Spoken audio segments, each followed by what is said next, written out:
मैं अपनी मिसाल देना चाहता हूं। एबीपी न्यूज में मैं था, मैंने छोड़ दिया। और छोड़ने की वजह क्या थी कि एक दिन मैं एंकरिंग कर रहा था और सुल्तानपुर में एक रेस्टोरेंट मालिक पर गोली मार दी जाती है। 2 दिन पहले प्रधानमंत्री नरेंद्र मोदी लखनऊ में थे और उन्होंने कहा कि आप आइए उत्तर प्रदेश में निवेश कीजिए क्योंकि यहां लॉ एंड ऑर्डर सुधर चुका है। अब मैंने सिर्फ इतना कहा कि प्रधानमंत्री 2 दिन पहले आश्वासन दे रहे थे और आज क्या हो गया, इसके अलावा मैंने कुछ नहीं कहा। उसके चलते मुझे 15 दिन की छुट्टी पर भेज दिया गया।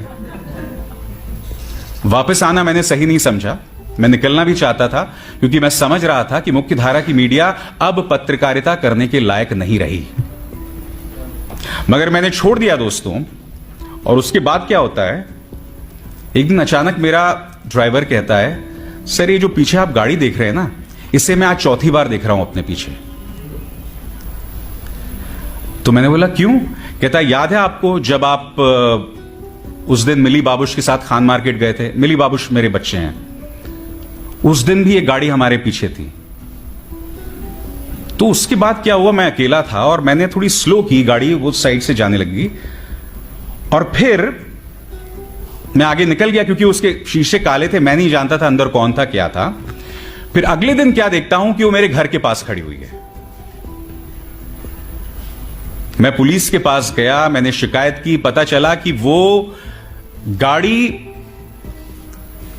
किसी कश्मीरी की थी जो श्रीनगर का रहने वाला था मगर नोएडा में काम कर रहा था।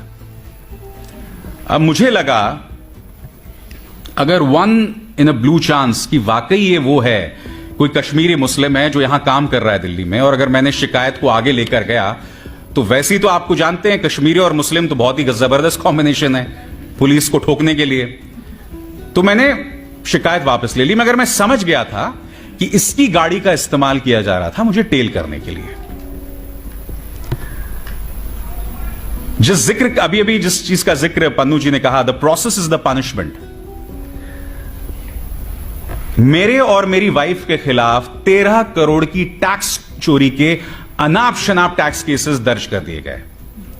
उसके अंतर्गत वो लोग मेरी वाइफ के खिलाफ प्रोसिक्यूशन भी करने वाले थे क्योंकि वो मेरी पत्नी है।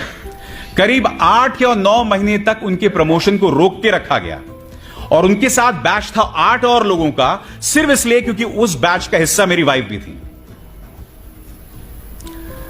और मुझे याद है जब ये तमाम चीजें होती थी तो आपके अपने ही जो कुछ और पत्रकार मित्र होते थे वो उसको लेके मजे लिया करते थे और कुछ लोग कहते थे अरे कोई बात नहीं यार, अगर तुम सच्चे हो तो डरने की क्या बात है।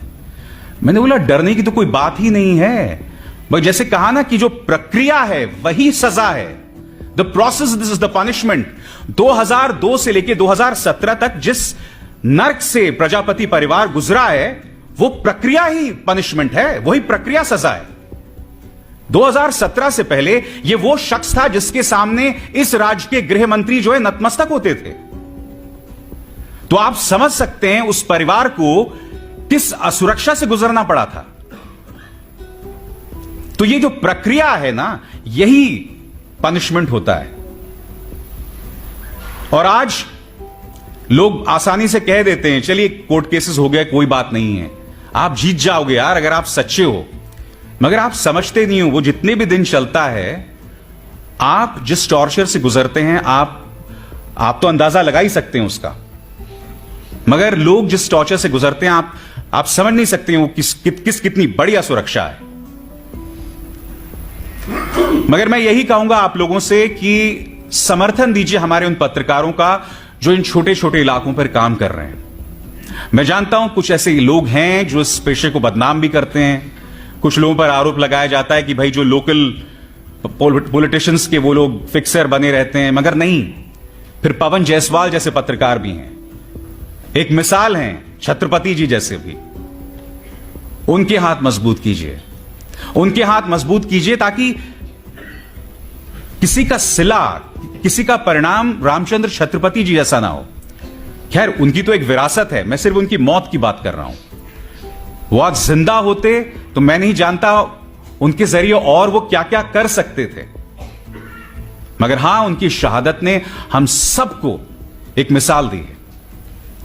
और दोस्तों, जाते जाते मेरा अपना वो फलसफा है, और ये फलसफा मैं अक्सर उन पत्रकारों को देता हूं जो इन मुश्किल हालात में अपना काम करते हैं।